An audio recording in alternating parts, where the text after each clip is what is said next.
ஒரு வழியா வானதி வாயில இருந்தே பாண்டி வேண்டாம் அப்படின்னு சொல்றதுக்கு வந்துட்டாங்க. ரொம்ப நல்லதுதான். அப்படியே பாண்டிய விட்டுட்டு போனாலும் சூப்பரா தான் இருக்கும் அப்படின்னு நினைக்கிறவங்க, மறக்காம நம்ம வீடியோக்கு ஒரு லைக் பண்ணிட்டு கமெண்ட்ல சொல்லுங்க.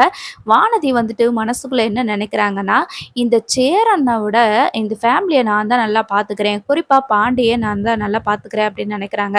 பட் இப்ப இவங்க பீகார்ல இருந்து வந்த உடனே வானதி பண்ணது எல்லாத்தையுமே சொல்லி சொல்லி பாண்டி சரி, நம்ம பல்லவன், அப்புறம் நடேசன பவர் குறைக்கு எல்லாருமே வந்துட்டு சொல்லி கமெண்ட் பண்ணிட்டே இருக்காங்க.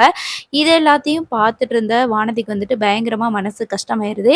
இவங்கள விழுந்து விழுந்து நம்ம கவனிச்சுக்கிட்டு இருந்தோம். கடைசியில இப்படி சொல்லிட்டாங்களேன்னு சொல்லிட்டு கோவிச்சுட்டு வீட்டுக்கு போயிடுறாங்க. அதுக்கப்புறமா இப்போ வீட்ல நடந்திருக்கிற பிரச்சனை என்ன அப்படின்னு சொல்லி பார்த்தீங்கன்னா, எப்படியாவது சேரன்னு அதாவது 6 மாசத்துக்குள்ள ரூ. 25,00,000 30 சவரன் நகையும் ரெடி பண்ணணும். சாரி, தயார் பண்ணணுன்றத விட சம்பாரிக்கணும் அப்படின்னு தான் சொல்லலாம். ஸோ அதுக்கு எல்லாருமே வீட்ல வந்து எப்படியாவது ரெடி பண்ணணும். நம்ம போயிட்டு எப்படியாவது பீகார் போயிட்டு சந்தாவ கூட்டிட்டு வந்துருவோம்ன்னு பார்த்தோம்னா, இப்படி ஆயிப்போச்சு அப்படின்னு சொல்லிட்டு ஒரு பக்கம் இவங்க வருத்தத்தில இருந்தாலும், இந்த வானதி என்ன பண்றாங்க அப்படின்னா, பாண்டியோட கடைக்கு வந்துட்டு, "நீ என்ன வீட்ல இருக்கவங்களுக்கு முன்னாடி அவ்வளோ தூரம் என்னைய இவ்ளோ இழிவா பேசிட்டு இருக்கிற? உன்னைய நல்லா பார்த்துக்கிறணும்னு சொல்லிட்டு காலையிலேயே எழுந்திருச்சு எங்க வீட்ல சண்டை போடுறாங்க. அப்படி இருந்து கிளம்பி வந்து உங்கள பார்த்துக்கிட்டேன். ஆனா, நீ என்னைய அவ்வளோ அசிங்கப்படுத்துற. சரி, நீங்க கிண்டல் பண்ணா தான் பரவால்ல. இருந்தாலும் அந்த நிலாக்கா முன்னாடி என்னைய இவ்ளோ கிண்டல் பண்ணி பேசுறீங்க. அப்ப அவங்க என்னைய பத்தி என்ன நினைப்பாங்க? வீட்ல எல்லாருமே அவங்கள தான் தல மேல தூக்கி வச்சு ஆடிட்டு இருக்கிறீங்க. ஆனா, நீங்க ஒரு வார்த்தை கூட என்னையா சரி இவ்ளோ கஷ்டப்பட்டு நமக்காக வந்து செய்றாளே அப்படின்னு நீங்க நினைக்கவே மாட்டேங்கிறீங்க.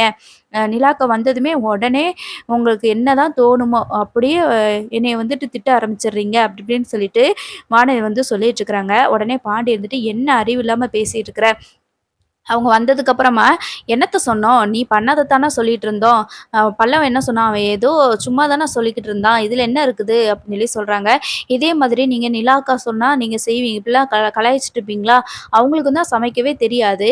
அவங்க பண்ணதெல்லாம் வந்துட்டு நீங்க நல்லாருக்கு, அப்படி இருக்கு, இப்படி இருக்குன்னு சொல்லி சொல்றீங்க. ஆனா நான் பண்ணத மட்டும் சமைச்சு குடுக்குறத மட்டும் நீங்க இப்படி சொல்லிட்டு இருக்கிறீங்க அப்படின்னு சொல்லி சொல்றாங்க.